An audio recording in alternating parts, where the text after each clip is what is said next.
Hello and Shabbat Shalom to you. Happy Friday. Leading into, we hope, will be a relaxing and wonderful Shabbat as we enter a new book of the Torah this week, as we enter the second book of the Torah, the book of Shemot. Shemot meaning names. And it is quite the interesting and actually lengthy Torah portion. In fact, it's the whole story of the beginning of the Israelites' slavery. We meet Moses, the burning bush is in it, even the beginnings of Moses coming back to the Pharaoh, not as one who was actually in the palace, but now as Moses, the sort of leader of the Israelites, who is going to start the phrase that we know, "Let my people go." All of this happens in this week's Torah portion. It is a busy one as we start the first Torah portion in the second book, Shemot.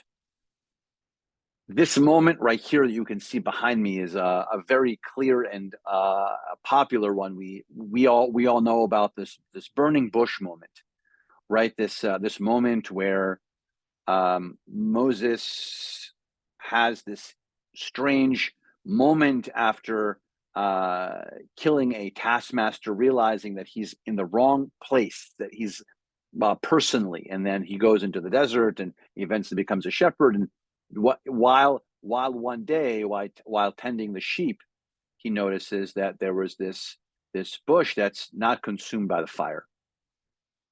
And there's this great moment about taking off his sandals and having that sort of partnership begin between Moses and God. That relationship, that partnership, that's perhaps one of the strongest in all of our text. But I want to talk about just briefly about this particular moment, because there's commentary that says that the burning bush was burning for a long time. It wasn't just burning in that one moment for Moses. It was burning and burning and burning and burning and burning and burning and burning and burning. And so the commentary really asks the question, why didn't anyone notice? Why didn't anyone notice that this is fascinating?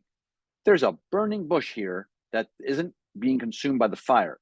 Well, that doesn't happen.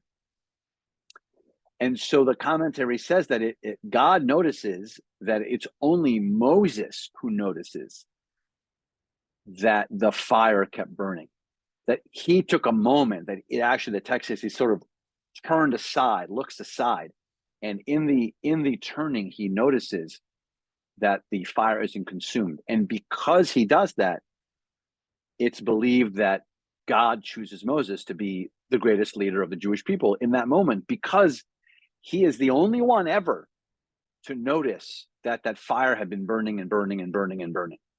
And so on this Shabbat, I guess I ask us to reflect on, are we, quote, stopping to smell the roses? Are we noticing the burning bushes? Are we noticing the things that are calling to us? Or are we just sort of numb to them? We don't know, were there hundreds or thousands of people who walked by that burning bush? Maybe no one ever did. We don't know, but maybe so many people did and never even thought to turn aside and notice, that's funny. So are there moments in our lives that are like that? Are there moments where we don't notice what's happening around us? We don't appreciate what's happening. And so perhaps because of that, we miss out on certain things.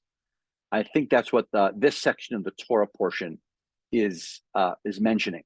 We'll be talking about that, by the way, tomorrow morning at our Torah conversation. So lots of interesting things on the Shabbat. Of course, services are at 6:30, not that long from now.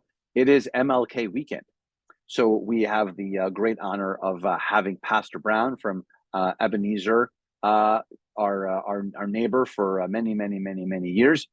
He'll be joining us this evening for our services. He'll be on the bima with us. And then, so that's at 6:30 for our service.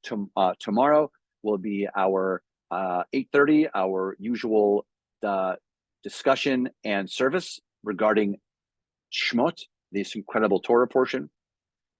Then on Sunday, by the way, we'd love it if you were able to join us at Ebenezer Church to also be sort of celebrating MLK weekend. So join us for all of that. I believe that's at 10 a.m. On Sunday at Ebenezer if you want to join us. Okay, Shabbat Shalom. Let's keep that awareness around us, looking for those burning bush moments in our lives. And I look forward to seeing you soon. Shabbat Shalom.